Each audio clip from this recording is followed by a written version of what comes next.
anaguna waxaan kaga furfurna ma haysano aabahaya uu dhintay agoon baan nahay marka ummadda muslimiinta meel kasta jooga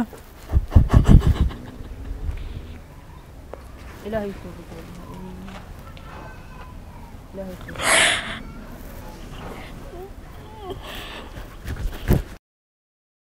xabse aadan maxamuud waxay muddo gaadhisay sanad iyadii qoyskeeduba la murugoonayeen walaashoodii curad iyo saygeedii oo lagu garaacayo saxaraha Liibiya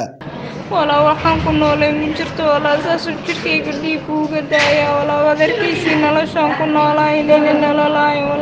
wala meesha ay weegin lacagta sidoo ugu dhaqsaa badan lixda cashaad qabsateen maanta shalay gaadhay wala sidoo ugu dhaqsaa badan laabtii cid walba oo sheeg hal maalin haday dhaafto wallahi billahi tallahi anay naftaydu u maqantay wala wadarkiisa sidaan u xidhanay la idilay wala hadiyaabeen saasa la idilay ilaa lacagta la iga soo diray boqolka dambeeyay la iga soo xawilana habeenina la iga cafiin oo qoyska Ikraan oo ay ku jirto inan yar oo ay iyadu dhashay isla markaana ay ka tagtay markii ay tahriibisay ayaa bulshada Soomaaliyeed ka codsaday inay badbaadiyaan nolosha inantan dhibanaha ah iyo saygeeda oo labadaba jirdil iyo xadgudub bini'aadantinimada ka baxsan loogu geystay saxaraha Liibiya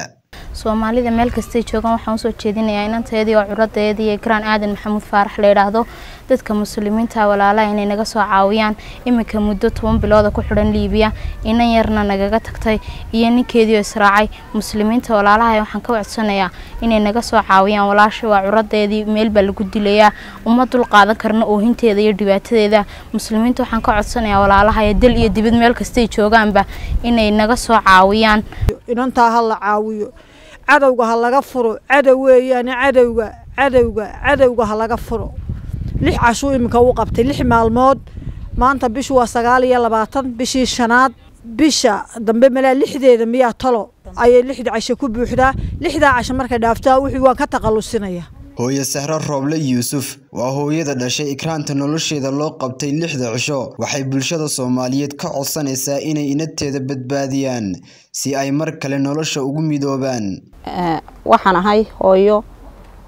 dhibaataysan oo ay ka tagtay inanteedii curad ee ugu weynayd caruurta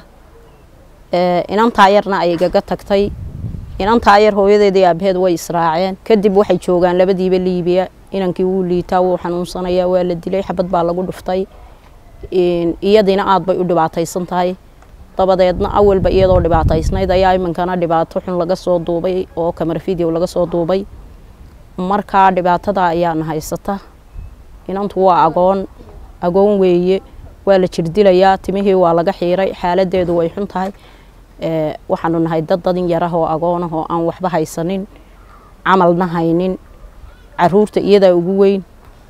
marka waxaan ka codsanayaa ummadda muslimiinta ah wixii ay ugu caawin karayaan inanta yar ku soo caawin karayaan inay igu caawiyaan ayaan ka codsanayaa ummadda muslimiinta meel kasta oo ay joogaan si naxariis leh inkastoo ay jiraan dhaqdhaqaaqyo ay qoyskani sameeyeen si loo caawiyo inantan way awoodi waayeen inay caawiyaan Diiban Cismaan Cali Television Karial Hargeysa